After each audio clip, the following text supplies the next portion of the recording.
Hi friends, എല്ലാവർക്കും master key അക്കാഡമിയുടെ പുതിയൊരു വീഡിയോയിലേക്ക് സ്വാഗതം. എൻ്റെ പേര് അഞ്ജന റജി AR. നമ്മൾ ഇന്ന് പഠിക്കാൻ പോകുന്നത് പ്രധാനമായിട്ടും ഈ നടന്ന 10th ലെവൽ പ്രിലിംസ് പരീക്ഷയ്ക്ക് ചോദിച്ച ക്വസ്റ്റ്യൻ പേപ്പറുകളാണ്. ആ ക്വസ്റ്റ്യൻ പേപ്പറിൽ നിന്ന് എവിടെ നിന്നൊക്കെയാണ് ചോദ്യങ്ങൾ വന്നിട്ടുള്ളത് എന്ന ഭാഗം ഒന്ന് നോക്കിയാലോ നമുക്ക്. തീർച്ചയായിട്ടും ഇതൊക്കെ റിപ്പീറ്റ് ചെയ്യപ്പെടുന്നവയാണ്. എപ്പോഴും അടുത്തടുത്ത പരീക്ഷകൾക്കായിട്ട് ചോദിക്കുന്നു. ഇനിയും ഒരു ഘട്ടം കൂടി എക്സാം നടക്കാനുണ്ട്. ആ ഘട്ടത്തിലെ എക്സാമാർക്ക് ഒരുപാട് പ്രയോജനപ്രദമാകുന്ന രീതിയിലാണ് നമ്മൾ ഈ വീഡിയോ സെറ്റ് ചെയ്തിരിക്കുന്നത്. നോക്കിയാൽ നമുക്ക് ചോദ്യങ്ങളൊക്കെയും നോക്കാം. ഒന്നാമത്തെ ക്വസ്റ്റ്യനിലേക്ക് നമ്മൾ പോവുകയാണ്. നമ്മൾ 10th ലെവൽ പ്രിലിമിനറി എക്സാം 2026 ആണ്. ഓർത്ത് വെച്ചിരിക്കുക. അതിന്റെ എല്ലാ 3 ഘട്ടങ്ങളിലും ചോദിച്ച ക്വസ്റ്റ്യനും ഡിലീറ്റഡ് സെഷൻ ഉണ്ട്. അവിടുത്തെ ക്വസ്റ്റ്യൻസ് നമ്മൾ ഉൾപ്പെടുത്തിയിട്ടുണ്ട്. ഒന്നാമത്തെ ക്വസ്റ്റ്യൻ, ആൽക്കലൈൻ എർത്ത് ലോഹങ്ങളിൽ അറ്റോമിക മാസ് ഏറ്റവും കൂടുതലുള്ള മൂലകം ഏതാണ്? ആൽക്കലൈൻ എർത്ത് ലോഹങ്ങളാണ്. അതിൽ അറ്റോമിക മാസ് ഏറ്റവും കൂടുതലുള്ള മൂലകം ഏതെന്നാണ് ചോദ്യം വന്നിരിക്കുന്നത്. നമുക്ക് നോക്കാം ഓപ്ഷൻസ്. ബേരിയം ഉണ്ട്, റേഡിയം ഉണ്ട്, ബെറീലിയം ഉണ്ട്, കാൽഷ്യം ഉണ്ട്. അപ്പോൾ നല്ല രീതിയിൽ അതിന്റെ സിമ്പിൾ അടക്കമുള്ള എല്ലാം കൂടി കൊടുത്തിട്ടാണ് നമുക്ക് ക്വസ്റ്റ്യനിൽ തന്നിരിക്കുന്നത്. ഇതെല്ലാം ആൽക്കലൈൻ എർത്ത് ലോഹങ്ങളാണ്. അവിടുന്ന് തുടങ്ങാം നമുക്ക്. ആൽക്കലൈൻ എർത്ത് ലോഹങ്ങൾ എന്ന് പറയുമ്പോൾ പീരിയോഡിക് ടേബിളിലെ എത്രാമത്തെ ഗ്രൂപ്പാണ് വരുന്നത്? ഒന്നാമത്തെ ഗ്രൂപ്പ് ആൽക്കലി ലോഹങ്ങളാണ്. ആൽക്കലൈൻ എർത്ത് ലോഹങ്ങൾ എന്ന് പറയുമ്പോൾ പീരിയോഡിക് ടേബിളിലെ 2ാമത്തെ ഗ്രൂപ്പാണ്. എത്രയാണ്? 2ാമത്തെ ഗ്രൂപ്പാണ്. ഓർത്ത് വെച്ചിരിക്കുക. പീരിയോഡിക് ടേബിളിലെ 2ാമത്തെ ഗ്രൂപ്പിലുള്ള മൂലകങ്ങളെയാണ് നമ്മൾ എന്ത് വിളിക്കുക? ആൽക്കലൈൻ എർത്ത് ലോഹങ്ങൾ എന്ന് അറിയപ്പെടുക. നമുക്ക് പീരിയോഡിക് ടേബിൾ ഒന്ന് കണ്ടിട്ട് വരാം. പീരിയോഡിക് ടേബിൾ ഇതാണ് നമ്മുടെ പീരിയോഡിക് ടേബിൾ. അപ്പോൾ ഒന്നാമത്തെ ഗ്രൂപ്പ് നിങ്ങൾക്ക് ഇവിടെ കാണാൻ സാധിക്കും. ഒന്നാമത്തെ ഗ്രൂപ്പ് ഇതാണ് ഗ്രൂപ്പ് 1 എന്ന് കൊടുത്തേക്കുന്നുണ്ടോ? അതാണ് ഗ്രൂപ്പ് 1 എന്ന് കൊടുത്തേക്കുന്നത്. അപ്പോൾ ഒന്നാമത്തെ ഗ്രൂപ്പില് നോക്കിയേ, ഒന്നാമത്തെ ഗ്രൂപ്പിലേക്ക് നോക്കുക. ഒന്നാമത്തെ ഗ്രൂപ്പിൽ നമുക്ക് പ്രധാനമായിട്ടും ഏതൊക്കെ മൂലകങ്ങളുണ്ട്? ഒന്നാമത്തെ ഗ്രൂപ്പിൽ ഒന്നാമത്തെ മൂലകം ലിഥിയം ആണ്. ദെൻ സോഡിയം ഉണ്ട്, പൊട്ടാസ്യം ഉണ്ട്, റുബീഡിയം ഉണ്ട്, സീഷ്യം ഉണ്ട്, ഫ്രാൻസിയം ഉണ്ട്. ഇവയെല്ലാം ആൽക്കലി ലോഹങ്ങളാണ്. അപ്പോൾ ഒന്നാമത്തെ ഗ്രൂപ്പിൽ ആരൊക്കെയുണ്ട്? Lithium, sodium, potassium, rubidium, caesium, francium. ഈ 2ാമത്തെ ഗ്രൂപ്പാണ് ആൽക്കലൈൻ എർത്ത് ലോഹങ്ങൾ. അപ്പോൾ 1 ആൽക്കലി ലോഹങ്ങൾ, 2 ആൽക്കലൈൻ എർത്ത് മെറ്റൽസ്. അപ്പോൾ ആൽക്കലൈൻ എർത്ത് മെറ്റൽസ് ആണ് നമ്മളോട് ചോദിച്ചത്. ആരൊക്കെയുണ്ട്? ബെറീലിയം ഉണ്ട്, മഗ്നീഷ്യം ഉണ്ട്, കാൽഷ്യം ഉണ്ട്, സ്ട്രോൺഷ്യം ഉണ്ട്, ബേരിയം ഉണ്ട്, റേഡിയം ഉണ്ട്. ഓക്കെയാണ്. ഓർത്ത് വെച്ചേക്കുക. Beryllium, magnesium, calcium, strontium, barium, radium എന്നിവയാണ്. എപ്പോഴും ശ്രദ്ധിക്കുക, അറ്റോമിക നമ്പർ അറ്റോമിക മാസ് ആണെങ്കിലും അറ്റോമിക നമ്പർ ആണെങ്കിലും ഏറ്റവും കുറവ് വരുന്നത് മുകളിലുള്ളവർക്കായിരിക്കും. ഇനി താഴെയുള്ളവർക്കാർക്ക് അറ്റോമിക മാസ് ആണെങ്കിലും അറ്റോമിക നമ്പർ ആണെങ്കിലും ഏറ്റവും കൂടുതൽ വരിക എന്ന് ഓർത്ത് വെച്ചേക്കുക. ഇവിടെ അറ്റോമിക മാസ് കൂടിയതാ ചോദിച്ചേക്കുന്നത്. അറ്റോമിക മാസ് കൂടിയവര് ഏറ്റവും താഴെയായിരിക്കും. ഓർത്ത് വെച്ചിരിക്കുക. അറ്റോമിക മാസ് കൂടിയവർ ഏറ്റവും താഴെയായിരിക്കും. അപ്പൊ 2ാമത്തെ ഗ്രൂപ്പിൽ ഏറ്റവും താഴെ വരുന്നത് ബേരിയവും റേഡിയവും ആണ്. ബേരിയവും റേഡിയവും നമുക്ക് ഓപ്ഷനിലുണ്ട്. ഓപ്ഷനിൽ റേഡിയം ആണ് നമ്മുടെ ആൻസർ ആയിട്ട് വരുന്നത്. ആൻസർ ഏതാണ്? റേഡിയം ആണ്. നോക്കിയേ, നമുക്ക് ഓപ്ഷനിൽ ആര് തന്നിട്ടുണ്ട്? റേഡിയം ഉണ്ട്. നോക്കിയേ, ബേരിയവും ഉണ്ട്, റേഡിയവും ഉണ്ട്. മനസ്സിലാക്കുക. ബേരിയം കഴിഞ്ഞാണ് ആര് വരുന്നത്? റേഡിയം വരുന്നത്. അതിന് നിങ്ങൾ എന്ത് ചെയ്താൽ മാത്രം മതി? നമ്മുടെ 2ാമത്തെ ഗ്രൂപ്പ് നന്നായിട്ട് അങ്ങ് ബൈഹാർട്ട് ചെയ്ത് വെക്കുക. Beryllium, magnesium, calcium, strontium, barium, radium. ഇത് ക്രമത്തിൽ അങ്ങ് പഠിച്ചു വെച്ചേക്കണേ. അപ്പൊ ആൽക്കലി ലോഹങ്ങൾ ഏതൊക്കെയാ? ആൽക്കലി ലോഹങ്ങൾ lithium, sodium, potassium, rubidium, caesium, francium. Alkali ലോഹങ്ങളിൽ ആരില്ല? ഹൈഡ്രജൻ ഇല്ല. ആൽക്കലൈൻ എർത്ത് ലോഹങ്ങൾ ആരൊക്കെയാ? Beryllium, magnesium, calcium, strontium, barium, radium എന്നിവയാണ്. ഓക്കെ. ഏതൊന്നിന്റെയും എപ്പോഴും ശ്രദ്ധിക്കുക, ഏതൊന്നിന്റെയും ഭാരം കുറവ് അല്ലെങ്കിൽ ഭാരം കൂടുതൽ ഇങ്ങനെയുള്ള ചോദ്യങ്ങൾ വരുമ്പം ഭാരം കുറവ് എപ്പോഴും മുകളിലായിരിക്കും, ഭാരം കൂടുതൽ താഴെയായിരിക്കും. അറ്റോമിക മാസ് ഏറ്റവും കൂടുതൽ എവിടെയാണെന്ന് ചോദിച്ചാൽ താഴെയാണ്. അറ്റോമിക നമ്പർ കുറവ് എവിടാന്ന് ചോദിച്ചു കഴിഞ്ഞാൽ, അല്ലെങ്കിൽ അറ്റോമിക മാസ് ഏറ്റവും കുറവ് എവിടാന്ന് ചോദിച്ചാൽ മുകളിലാണ്. ശ്രദ്ധിച്ചു വെച്ചോണം കേട്ടോ. അപ്പൊ ഇതാണ് നമ്മുടെ ഒരു ക്രമം. പീരിയോഡിക് ടേബിളിൽ മുകളിലുള്ളവർക്ക് അറ്റോമിക നമ്പറും അറ്റോമിക മാസും ഭാരവും എല്ലാം കുറവാണ്. താഴെയുള്ളവർക്ക് അറ്റോമിക മാസ് കൂടുതലാണ്, അറ്റോമിക നമ്പർ കൂടുതലാണ്, അതോടൊപ്പം തന്നെ ഭാരവും എന്താണ്? കൂടുതലാണെന്ന് ഓർത്ത് വെച്ചിരിക്കുക. സെറ്റാണ്. പീരിയോഡിക് ടേബിളിൽ പഠിക്കേണ്ട ഗ്രൂപ്പുകളിൽ ഒന്ന് ഏതാണ്? 1ഉം 2ഉം ഗ്രൂപ്പ് പഠിക്കുക. പിന്നെ 3 മുതൽ 12 വരെയുള്ള ഗ്രൂപ്പുകളിലെ ആദ്യ മൂലകങ്ങളെ പഠിച്ചു വെച്ചിരിക്കുകയാണ്. ഇത്രയും മൂലകങ്ങളെ: scandium, titanium, vanadium, chromium, manganese, iron, nickel, iron, cobalt, nickel, copper, zinc.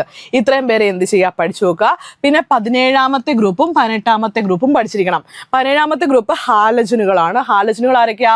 Fluorine ഉണ്ട്, പിന്നെ ക്ലോറിൻ ഉണ്ട്, ബ്രോമിൻ, അയഡിൻ, അസ്റ്റാറ്റിൻ, ടെന്നിസിൻ. കേട്ടോ, fluorine, chlorine, bromine, iodine, astatine, tennessine എന്നിവയാണ് ഹാലജനുകൾ. പിന്നെ നമ്മുടെ അലസവാതകങ്ങളെ പഠിക്കണം. അലസവാതകങ്ങൾ ആരൊക്കെയാ? Helium, neon, argon, krypton, xenon, radon, oganesson. കേട്ടോ, helium, neon, argon, krypton, xenon, radon, oganesson എന്നിവയാണ്. അപ്പോൾ ഇത് നല്ല രീതിയിൽ ഒന്ന് ഓർത്ത് വെച്ചേക്കുക. ഞാനാണെങ്കിൽ ഇതുമായിട്ട് ബന്ധപ്പെട്ട് 10th ലെവൽ പ്ലിംസുമായിട്ട് ബന്ധപ്പെട്ട് പ്ലിംസ് തുടങ്ങുന്നതിന് മുമ്പ് തന്നെ ഒരു എക്സെപ്റ്റഡ് ക്വസ്റ്റ്യൻസ് എല്ലാം കൂടി ഉൾപ്പെടുത്തിയിട്ട്, എക്സെപ്റ്റഡ് ക്വസ്റ്റ്യൻസ് അല്ല, വരാൻ സാധ്യതയുള്ള ക്വസ്റ്റ്യൻസ് എല്ലാം കൂടി ഉൾപ്പെടുത്തിയിട്ട് ഞാൻ ചോദ്യങ്ങൾ ഒരു വീഡിയോ ചെയ്തിട്ടുണ്ട്. ഈ ഒരു നിങ്ങളിപ്പോൾ നിങ്ങൾ കണ്ടുകൊണ്ടിരിക്കുന്ന ഈ ഒരു ചാനൽ തന്നെയാണ്, ഒന്ന് കയറി നോക്കണം കേട്ടോ. അതിനകത്ത് ഈ ചോദ്യങ്ങളൊക്കെ ഉൾപ്പെടുത്തിയിട്ടുണ്ട്. ഇനി മുന്നോട്ട് വരാം. രണ്ടാമത്തെ ചോദ്യം, ഉത്കൃഷ്ടവാതകം അല്ലാത്ത മൂലകം. എന്താ ഉത്കൃഷ്ടവാതകം? നമ്മളിപ്പോൾ കണ്ട പീരിയോഡിക് ടേബിളിലെ 18ാമത്തെ ഗ്രൂപ്പിന് നിരവധി പേരുകളുണ്ട്. ഓർത്ത് വെച്ചിരിക്കുക, 18ാമത്തെ ഗ്രൂപ്പിന്റെ പേരുകൾ എന്തൊക്കെയാണെന്ന് നന്നായിട്ട് ചിന്തിച്ചു വെക്കണം. 18ാമത്തെ ഗ്രൂപ്പിനെ അറിയപ്പെടുന്ന പേര് നമ്മൾ എപ്പോഴും പറയുന്ന അലസവാതകങ്ങളാണ്, അല്ലെങ്കിൽ അലസവാതകങ്ങൾ, അല്ലെങ്കിൽ അലസമൂലകങ്ങൾ, നോബിൾ ഗ്യാസസ് എന്നറിയപ്പെടുന്നു.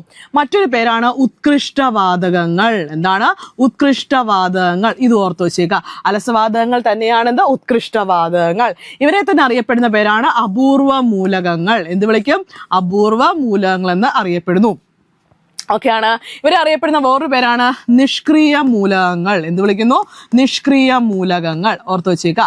അപ്പൊ അലസവാതകങ്ങൾ, നോബിൾ ഗ്യാസസ്, ഉത്കൃഷ്ടവാതകങ്ങൾ, ഇനേർട്ട് ഗ്യാസസ്, അപൂർവ മൂലകങ്ങൾ, റെയർ എലമെന്റ്സ്, നിഷ്ക്രിയവാതകങ്ങൾ, അതായത് നോബിൾ ഗ്യാസസ് എന്ന് തന്നെയാണ് അതിന്റെ അർത്ഥം. പിന്നെ നമുക്കറിയാം കുലീനവാതകങ്ങൾ. കുലീനവാതകങ്ങൾ എന്ന് പറഞ്ഞാൽ നോബിൾ ഗ്യാസസ് എന്ന് തന്നെയാണ് അർത്ഥം. പിന്നെ നമുക്കറിയാവുന്നത് ഇവരുടെ എല്ലാം വാലൻസി 0 ആണ്. അതുകൊണ്ട് 0 ഗ്രൂപ്പ് എലമെന്റ്സ്, അതായത് 0 ഗ്രൂപ്പ് മൂലകങ്ങൾ എന്നറിയപ്പെടുന്നുണ്ട്. ഇവരെ തന്നെ വിളിക്കുന്ന വേറൊരു പേരാണ് എയ്റോജൻസ്. എന്താണ്? എയ്റോജൻസ്. ഈ പേരുകളെല്ലാം ഓർത്ത് വെച്ചേക്കുക. 18ാമത്തെ ഗ്രൂപ്പിനെ അറിയപ്പെടുന്ന പേരെന്തൊക്കെയാ? അലസവാതകങ്ങൾ, ഉത്കൃഷ്ടവാതകങ്ങൾ, അപൂർവ മൂലകങ്ങൾ, നിഷ്ക്രിയ മൂലകങ്ങൾ, കുലീന മൂലകങ്ങൾ, 0 ഗ്രൂപ്പ് എലമെന്റ്സ്, എയ്റോജൻസ് എന്നെല്ലാം അറിയപ്പെടുന്ന ആരാ? 18ാമത്തെ ഗ്രൂപ്പാണ്. ഹീലിയം കുടുംബമൊന്നും ആരെ അറിയപ്പെടുന്നു? ഉത്കൃഷ്ട മൂലകങ്ങളെ അറിയപ്പെടുന്നുണ്ട്. അപ്പൊ നമ്മുടെ ചോദ്യം വന്നിരിക്കുന്നത് എവിടെ നിന്നാണ് ചോദിച്ചാൽ, ഉത്കൃഷ്ട മൂലകങ്ങൾ അല്ലാത്തത് എന്നാണ് ചോദിച്ചേക്കുന്നത്. അല്ലാത്ത മൂലകം നമ്മളിപ്പോൾ പഠിച്ചതേ ഉള്ളൂ. ഉത്കൃഷ്ട മൂലകങ്ങൾ ഏതൊക്കെയാണ്? Helium, neon, argon, krypton, xenon, radon, oganesson. നമുക്കിനി ഓപ്ഷൻസ് വായിച്ചു നോക്കാം. നോക്കിയേ, ക്രിപ്റ്റൺ അലസവാതകമല്ലേ? ഉത്കൃഷ്ടവാതകമല്ലേ? ആണ്. ആർഗൺ ഉത്കൃഷ്ടവാതകമല്ലേ? ആണ്. നിയോൺ ഉത്കൃഷ്ടവാതകമല്ലേ? ആണ്. അപ്പൊ ആരാണ് ഇവിടെ ആൻസർ ആയിട്ട് വരുന്നത്? സിലിക്കൺ. സിലിക്കൺ എന്തല്ല? ഉത്കൃഷ്ടവാതകം അല്ല എന്ന് ഓർത്ത് വെച്ചു. അപ്പൊ നമ്മുടെ ആൻസർ ഏതാണ്? സിലിക്കൺ ആണ്. സെറ്റല്ലേ? ഇനി അടുത്ത ചോദ്യം, കലാമിൻ ഏത് ലോഹത്തിന്റെ അയിരാണ്? നമുക്കറിയാം അയിരുകളെല്ലാം തന്നെ പഠിച്ചു വെക്കേണ്ടതാണ്. അപ്പോൾ കലാമിൻ ഏത് ലോഹത്തിന്റെ അയിരാണെന്നാണ് ചോദ്യം. കലാമിൻ ഏത് ലോഹത്തിന്റെ അയിരാന്ന് പറയാം. ആദ്യം അലുമിനിയം. നമ്മൾ അലുമിനിയത്തിന്റെ എല്ലാ അയിരുകളെയും പഠിച്ചാണ്. അലുമിനിയത്തിന്റെ അയിരുകളെല്ലാം പറഞ്ഞേ ഏതൊക്കെയാണ്? ബോക്സൈറ്റ്. പറഞ്ഞോ, ബോക്സൈറ്റ്. ബോക്സൈറ്റ് മാത്രമാണ് അലുമിനിയത്തിന്റെ പ്രധാനപ്പെട്ട അയിര്. വേറെ ഏതൊക്കെ ധാതുക്കളെ ബോക്സൈറ്റിന്റെ അറിയാം? ബോക്സൈറ്റിന്റെ മറ്റു ധാതുക്കളിൽ നമുക്കറിയാവുന്ന ക്രയോലൈറ്റ് അറിയാം. അറിയത്തില്ലേ? ക്രയോലൈറ്റ് ഉണ്ട്. പിന്നെ ആരെ അറിയാം നമുക്ക്? Yes, cryolite. കൊറണ്ടം അറിയാം. അതെ, കൊറണ്ടം അറിയാം. Bauxite, cryolite, corundum. പിന്നെ കയോലിനൈറ്റ്. ആരെ അറിയാം? കയോലിനൈറ്റിനെ അറിയാം. യെസ്, കയോലിനൈറ്റിനെ അറിയാം. പിന്നെ ആരെ അറിയാം? അലുനൈറ്റിനെ അറിയാം. അലുനൈറ്റ്. ഓക്കെ. ഇനി ഫെൽസ്പാർ ഉണ്ട്. ഓർത്ത് വെച്ചുക. അലുനൈറ്റ്. പിന്നെ ആരുണ്ട്? ഫെൽസ്പാർ. ഓർത്ത് വെച്ചേക്കണം കേട്ടോ. ഫെൽസ്പാർ. അപ്പോൾ ഫെൽസ്പാർ എന്ന് പറയപ്പെടുന്ന ഒരാളും കൂടി ആർക്കുണ്ട്? നമ്മുടെ അലൂമിനിയത്തിനുണ്ട്. അപ്പോൾ ഏതൊക്കെയാണ്? Bauxite, cryolite, corundum, kaolinite, alunite, feldspar എന്ന് പറയപ്പെടുന്നവയെല്ലാം ആരുടെയാണ്? അലൂമിനിയത്തിന്റെയാണ്. ഇനി കോപ്പറിന്റെ അയിര് ഏതാണ്? Yes, malachite. ഏതാണ്? മാലക്കൈറ്റ് ഉണ്ട്. പിന്നെ ഏതുണ്ട്? കുപ്രൈറ്റ് ഉണ്ട്. മാലക്കൈറ്റ് ഉണ്ട്. പിന്നെ ആരുണ്ട്? കുപ്രൈറ്റ് ഉണ്ട്. പിന്നെ ആരുണ്ട്? പിന്നെ malachite, cuprite, copper pyrites. Copper pyrites. ഓർത്ത് വെച്ചുക. Copper pyrites. പേര് പഠിച്ചോ? കോപ്പർ പൈറൈറ്റിസ് ഉണ്ട്. പിന്നെ നമ്മൾ ചാർക്കോലൈറ്റ് എന്ന് പറയപ്പെടുന്ന ഒന്നുണ്ട്. ചാർക്കോലൈറ്റ്. ഓർത്ത് വെച്ചുക. ചാർക്കോലൈറ്റ്. പിന്നെ അസുറൈറ്റ്. ഏതാണ്? അസുറൈറ്റ്. അപ്പൊ അസുറൈറ്റ് എന്ന് പറയപ്പെടുന്നത് ആരുടെയാണ്? കോപ്പറാണ്. കോപ്പറിന്റെ പ്രധാനപ്പെട്ട ധാതുവാണ്. ഇനി അടുത്ത സിങ്ക്. സിങ്കിന്റെ ധാതുവാണ് നമുക്കറിയാം കലാമിൻ. നമ്മളോട് ചോദിച്ചതാണ് കേട്ടോ. കലാമിൻ ഉണ്ട്. പിന്നെ എന്തുണ്ട്? സിങ്ക് ബ്ലെൻഡ് ഉണ്ട്. Zinc blende. Okay, zinc blende. കലാമിനുണ്ട്. സിങ്ക് ബ്ലെൻഡ് ഉണ്ട്. പിന്നെ ആരുണ്ട്? സിൻസൈറ്റ്. ആരുണ്ട്? സിൻസൈറ്റ് ഉണ്ട്. ഓർത്ത് വെച്ചേക്കാം. ഇരുമ്പിന്റെ ഏതൊക്കെയാണ്? ഹേമറ്റൈറ്റ്. ആരുണ്ട്? ഹേമറ്റൈറ്റ് ഉണ്ട്. പിന്നെ പറഞ്ഞോ, മാഗ്നറ്റൈറ്റ്. പഠിച്ചോ? മാഗ്നറ്റൈറ്റ്. Hematite, magnetite. പിന്നെ ഏതാണ്? Iron pyrites. Iron pyrites. പേര് പഠിച്ചോടാം. അയൺ പൈറൈറ്റിസ് ഉണ്ട്. പിന്നെ എന്തുണ്ട്? ഏതൊക്കെയുണ്ട്? സിഡറൈറ്റ് ഉണ്ട്, ലിമോണൈറ്റ് ഉണ്ട്. അപ്പൊ ലിമോണൈറ്റ്, പിന്നെ ആരാണ്? സിഡറൈറ്റ്. ലിമോണൈറ്റ്, സിഡറൈറ്റ്, ഇത്രയും പേരെ ഓർത്ത് വെച്ചേക്കണം കേട്ടോ. അപ്പൊ ഒന്നുകൂടെ പറയുന്നു, ഓരോന്നിനെയും പറയാം, ശ്രദ്ധിച്ചു വെച്ചു. ആദ്യം aluminium, bauxite, cryolite, corundum, kaolinite, alunite, feldspar. അടുത്ത copper, malachite, cuprite, copper pyrites, chalcopyrite, പിന്നെന്താ? അസുറൈറ്റ്. പിന്നെ zinc, calamine, zinc blende, zincite. ഇരുമ്പിൻ്റെത് haematite, magnetite, iron pyrites, limonite, siderite. Set അല്ലേ? ഓക്കെ. ഇനി പുസ്തകത്തിൽ കൊടുത്തേക്ക് നമുക്ക് നോക്കാം. ഇവിടെ ആൻസർ കിട്ടണം. കലാമിൻ ഏത് ലോഹത്തിന്റെയാണ്? സിങ്ക്. സിങ്കിന്റെ അയിരാണ് ഏത്? കലാമിൻ. സെറ്റ് അല്ലേ? സിങ്കിന്റെ ആണ് ഏത്? കലാമിൻ. നമുക്ക് ആൻസർ കിട്ടി. ഇനി പുസ്തകത്തിൽ കൊടുത്തേക്ക് നമുക്ക് വായിച്ചു നോക്കാം. പുസ്തകത്തിൽ അയിരുകളെ കൊടുത്തേക്കുന്നുണ്ടോ? ആദ്യം അലൂമിനിയത്തിന് കൊടുത്തിട്ടുണ്ട്. അലൂമിനിയത്തിന് ഏതാണ്? ബോക്സൈറ്റ്. ബോക്സൈറ്റിന്റെ രാസസൂത്രം കൊടുത്തേക്കുന്നുണ്ടോ? Al2O3 2H2O. പഠിച്ചു വെച്ചേക്ക. Al2O3 2H2O ആണ്. ഇരുമ്പിന്റെ ഏതൊക്കെയാ? ഹേമറ്റൈറ്റും മാഗ്നറ്റൈറ്റും. പിന്നെ കോപ്പറിന്റെ ഏതൊക്കെയാ? Copper pyrites, copper glance, cuprite. Okay. Zinc അല്ലേ നമ്മളോട് ചോദിച്ചാൽ? സിങ്ക് ബ്ലെൻഡും ഉണ്ട്, കലാമിനും ഉണ്ട് കേട്ടോ. സിങ്ക് ബ്ലെൻഡും ഉണ്ട്, കലാമിനും ഉണ്ട്. ടിന്നിന്റെ ഏതൊക്കെയാ? Cassiterite or tin stone. ഓർത്ത് വെച്ചേക്കണം. കാസറ്റ് റൈറ്റിനെയാണ് നമ്മൾ ടിൻ സ്റ്റോൺ എന്ന് വിളിക്കുക കേട്ടോ. ടിന്നിന്റെ ഓക്സൈഡ് രൂപമാണ്. വിഭാഗം എല്ലാം നല്ല രീതിയിൽ നോക്കിയിട്ട് പോവുക. ഇത് പ്രിലിംസിന്റെ ഭാഗമാണ്. മെയിൻസിന് ഈ ഏരിയ നിന്നായിരിക്കും ചോദ്യം വരിക എന്ന് നിങ്ങൾക്കറിയാം. അപ്പൊ സെറ്റാക്കി വെച്ചേക്കുക. സെറ്റ് ആണല്ലോ? ഓക്കെ. പോന്നു. അടുത്ത ക്വസ്റ്റ്യൻ നമുക്ക് ചെയ്യാം. അടുത്തത് ഇവിടെ തന്നേക്കുന്ന ക്വസ്റ്റ്യൻ കണ്ടോ? എളുപ്പമുള്ളൊരു ചോദ്യമാണ്. കാർബൺ 12, കാർബൺ 13, കാർബൺ 14 എന്നിവ കാർബണിന്റെ പ്രകൃതിദത്ത ഐസോട്ടോപ്പുകളാണ്. ഇതില് സ്ഥിരതയുള്ളതും, ചോദ്യം കണ്ടോ? സ്ഥിരതയുള്ളതും ലഭ്യത കൂടിയതുമായ കാർബണിന്റെ ഐസോട്ടോപ്പ് ഏതാണ്? ഓർത്ത് വെച്ചേക്ക. എപ്പോഴും സ്ഥിരതയുള്ളതും ലഭ്യത കൂടിയതും കാർബൺ 12 ആയിരിക്കും. ആരായിരിക്കും? കാർബൺ 12 ആണ്.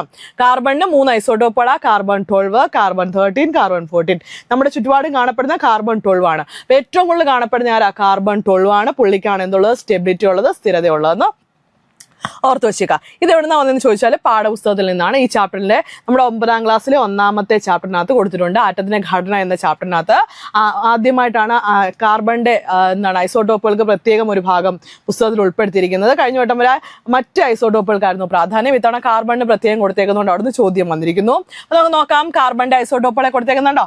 എവിടെ നിന്നാണ് അവർ ആ ചോദ്യം എടുത്തേക്കുന്ന? ഒറ്റ വരിയിൽ നിന്ന് വായിക്കുമ്പോൾ നിങ്ങൾക്ക് കിട്ടും. കാർബൺ 12, കാർബൺ 13, കാർബൺ 14 എന്നിവ കാർബണിന്റെ പ്രകൃതിദത്ത ഐസോട്ടോപ്പുകളാണ്. സെറ്റ് അല്ലേ? ആണ്.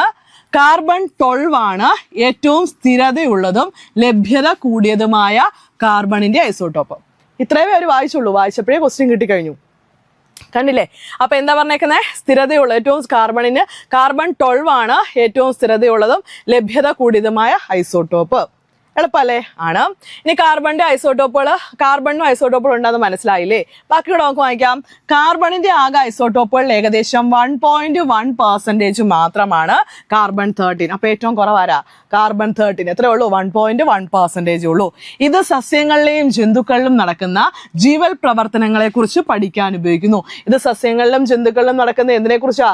ജീവൽ പ്രവർത്തനങ്ങളെ കുറിച്ച് പഠിക്കാൻ ഉപയോഗിക്കുന്നു. ആരെ? കാർബൺ 13. ഓക്കെ. ഇനി കാർബൺ 14 കുറിച്ച്. കാർബൺ 14 എന്ന് വെച്ചാൽ കാർബണിന്റെ ഒരു റേഡിയോ ആക്റ്റീവ് ഐസോട്ടോപ്പ് ആണ് ഇത് കാർബൺ 14. ഇത് ഫോസിലുകളുടെ കാലപ്പഴക്കം നിർണ്ണയിക്കാൻ ഉപയോഗിക്കുന്നു. ഇത്രേ ഉള്ളൂ. നന്നായിട്ടൊന്ന് വായിച്ചു വിടുക. ഈ ഭാഗം മറക്കാൻ പാടില്ല. ഇനിയും ചോദ്യങ്ങളുണ്ടാവും. ഓക്കെ. യെസ്. പോന്നു മുന്നോട്ട്. അടുത്തത് ജലത്തിന്റെ സാന്ദ്രത ഏറ്റവും അധികമാകുന്ന താപനില. എപ്പോഴും ഓർത്ത് വെച്ചേക്കുക. ജലം അതിന്റെ സാന്ദ്രത ഏറ്റവും കൂടുതൽ കാണിക്കുന്നത് 4 ഡിഗ്രി സെൽഷ്യസിലാണ്. എത്രയാണ്? 4 ഡിഗ്രി. ഇത് ബൈഹാർട്ട് ചെയ്യുക. ഈ ചോദ്യം റിപ്പീറ്റ് ചെയ്യപ്പെട്ടു. കുറെ തവണ ചോദിച്ചു കഴിഞ്ഞു. അപ്പൊ ഓർത്ത് വെച്ചേക്കുക. നന്നായിട്ട് പഠിക്കുക. ജലത്തിന്റെ ഏറ്റവും സാന്ദ്രതയാണ് കേട്ടോ. സാന്ദ്രത ഏറ്റവും അധികമാകുന്ന താപനില എത്രയാണ്? 4 ഡിഗ്രി സെൽഷ്യസ് ആണ്. എത്രയാണ്? 4 ഡിഗ്രി സെൽഷ്യസ്. ഇനി അടുത്തത്, ഇതിൽ ഏതാണ് പ്രകൃതിദത്ത പോളിമർ? തന്നിരിക്കുന്നതിനകത്ത് പോളിമർ, നമ്മൾ പോളിമറുകളെ കുറിച്ചൊക്കെ ക്ലാസ് എടുത്തിയാണ്. പുറത്ത് വെച്ചുക. ഇതിൽ പോളിമറുകളിൽ പ്രകൃതിദത്തം ഏതാണെന്നാണ്. പോളിത്തീൻ പ്രകൃതിദത്തമാണോ? അല്ല. നൈലോൺ പ്രകൃതിദത്തമാണോ? അല്ല. ബേക്കലൈറ്റ്, ആദ്യത്തെ കൃത്രിമ പ്ലാസ്റ്റിക് ആണ് ബേക്കലൈറ്റ് എന്നാ പഠിച്ചല്ലേ? അപ്പൊ അതുമല്ല. അപ്പൊ ആൻസർ ഏതാ? സെല്ലുലോസ് ആണ്. ഓർത്ത് വെച്ചേക്ക. പ്രകൃതിദത്തമായ പോളിമർ ആണ് ഏത്? സെല്ലുലോസ്. ഓക്കെ, പ്രകൃതിദത്തമായ റബ്ബറിനെ അറിയപ്പെടുന്ന പേരെന്താ? ഐസോപ്രിൻ എന്നാണ്. ഓർത്ത് വെച്ചേക്കണം കേട്ടോ, അതും ചോദ്യമായി വരാം. അപ്പൊ ഏതാണ് പ്രകൃതിദത്ത പോളിമർ എന്ന് ചോദിച്ചാൽ ആൻസർ ഏതാണ്? സെല്ലുലോസ് ആണ്. ഈസി മേഖല. ഇനി ഖരവസ്തുക്കൾ ചൂടാക്കുമ്പോൾ അവ നേരിട്ട് വാതകമായി മാറുന്ന പ്രക്രിയ. നേരിട്ട് വാതകമായി മാറുന്ന പ്രക്രിയ ഏതാണ്? ഖരം നേരിട്ട് എന്താണ്? വാതകമായിട്ട് മാറുകയാണ്. ഖരം നേരിട്ട് എന്തായിട്ട് മാറുന്നു? വാതകമായി മാറുന്ന പ്രക്രിയയാണ് ഇത്. ഉത്പതനം അല്ലെങ്കിൽ സബ്ലിമേഷൻ. ഉത്പതനം അല്ലെങ്കിൽ സബ്ലിമേഷൻ. ഉത്പതനം കാണിക്കുന്ന ആരെയൊക്കെയാണ് നമ്മൾ വരാൻ സാധ്യതയുള്ള ചോദ്യങ്ങൾ എന്ന ഭാഗത്ത് എടുത്തിരുന്നു, അവിടെ പറഞ്ഞിട്ടുണ്ട് ഞാൻ. അപ്പൊ എങ്കിലും ഒന്നുകൂടെ പറയുകയാണ്, ഉത്പന്നം ഏതൊക്കെ കാണിക്കുന്നുണ്ട്? നാഫ്തലീൻ. ആരാണ്? നാഫ്തലീനും കർപ്പൂരവും അമോണിയം ക്ലോറൈഡും ഓർത്ത് വെച്ചേക്കുക, അയഡിനും ഓർത്ത് വെച്ചേക്കുക. അപ്പൊ ഏതൊക്കെയാണ്? നാഫ്തലിനും അമോണിയം ക്ലോറൈഡും പിന്നെന്തൊക്കെയാണ്? കർപ്പൂരവും അതോടൊപ്പം തന്നെ നമ്മുടെ അയഡിനും. ഇത്രയും പേരാണ് പ്രധാനമായിട്ടും ഉത്പതനം കാണിക്കുന്നത്. 4 പേരുടെ പേരും ശ്രദ്ധിച്ചു വെച്ചേക്കുക. അപ്പോൾ ഖരവസ്തുക്കൾ ചൂടാക്കുമ്പോൾ നേരിട്ട് വാതകമായി മാറുന്ന പ്രക്രിയയാണിത്, ഉത്പതനം, സബ്ലിമേഷൻ. എളുപ്പല്ലേ? യെസ്. ഇനി അടുത്തത്, ജലത്തിന്റെ സാന്ദ്രത ഏറ്റവും കൂടുതൽ കാണിക്കുന്നത് 4 ഡിഗ്രി സെൽഷ്യസിലാണ്. ഇവയിൽ ഏതാണ് പ്രകൃതിദത്ത പോളിമർ? The cellulose. ഉത്പതനം, ഖരവസ്തുക്കൾ ചൂടാക്കുമ്പോൾ നേരിട്ട് വാതകമായി മാറുന്ന പ്രക്രിയയാണിത്, ഉത്പതനം എന്ന് പറയുന്നത്. ഓക്കെ, ഇനി അടുത്ത, ശുദ്ധജലത്തിന് പരമാവധി സാന്ദ്രത ലഭിക്കുന്നത് ഏത് ഊഷ്മാവിലാണെന്ന് 2ാം ഘട്ടത്തിൽ നമ്മളോട് ചോദിച്ചിരിക്കുകയാണ്. ശുദ്ധജലത്തിന് പരമാവധി സാന്ദ്രത ഓൾറെഡി നമ്മൾ പഠിച്ചു. എത്രയാണ്? 4 ഡിഗ്രി സെൽഷ്യസ് ആണ്. എത്രയാണ്? 4 ഡിഗ്രി സെൽഷ്യസ്. അപ്പൊ ആദ്യഘട്ടത്തിലും 2ാം ഘട്ടത്തിലും റിപ്പീറ്റ് ചെയ്യപ്പെട്ട ചോദ്യമാണിത്. ശുദ്ധജലത്തിന് പരമാവധി സാന്ദ്രത ലഭിക്കുന്നത് ഏത് ഊഷ്മാവിലാണെന്ന് ചോദിച്ചാൽ 4 ഡിഗ്രി സെൽഷ്യസിലാണ്. ജലം തിളയ്ക്കുന്ന എത്ര ഡിഗ്രി സെൽഷ്യസിലാണ്? ജലത്തിന്റെ തിളനില എത്രയാണ്? 100 ഡിഗ്രി സെൽഷ്യസ്. തിളനില എത്രയാണ്? 100 ഡിഗ്രി സെൽഷ്യസ് ആണ്. എന്നാൽ ജലത്തിന്റെ ഖരാംഗം എത്രയാ? ഖരാംഗം അതായത് ഫ്രീസിംഗ് പോയിന്റ് എത്രയാണ്? 0 ഡിഗ്രി സെൽഷ്യസ് ആണ് കേട്ടോ. 0 ഡിഗ്രി സെൽഷ്യസ് ആണ്. ഇനി അടുത്തൊരു ചോദ്യം, ഒരാറ്റത്തിന്റെ 3ാമത്തെ ഓർബിറ്റിൽ ഉൾക്കൊള്ളാവുന്ന പരമാവധി ഇലക്ട്രോണുകൾ എത്രയാണ്? നമുക്ക് ആറ്റത്തിന്റെ ഓർബിറ്റുകൾ നമുക്കറിയാം. ആറ്റത്തിന്റെ കേന്ദ്രഭാഗം എന്ന് പറയപ്പെടുന്ന ആരാ? ന്യൂക്ലിയസ്. ന്യൂക്ലിയസിൽ നിന്ന് 1ാമത്തെ ഷെൽ വരയ്ക്കുന്നു. 1ാമത്തെ ഷെൽ എന്ന് വെച്ചാൽ അത് കെ ഷെല്ലാണ്.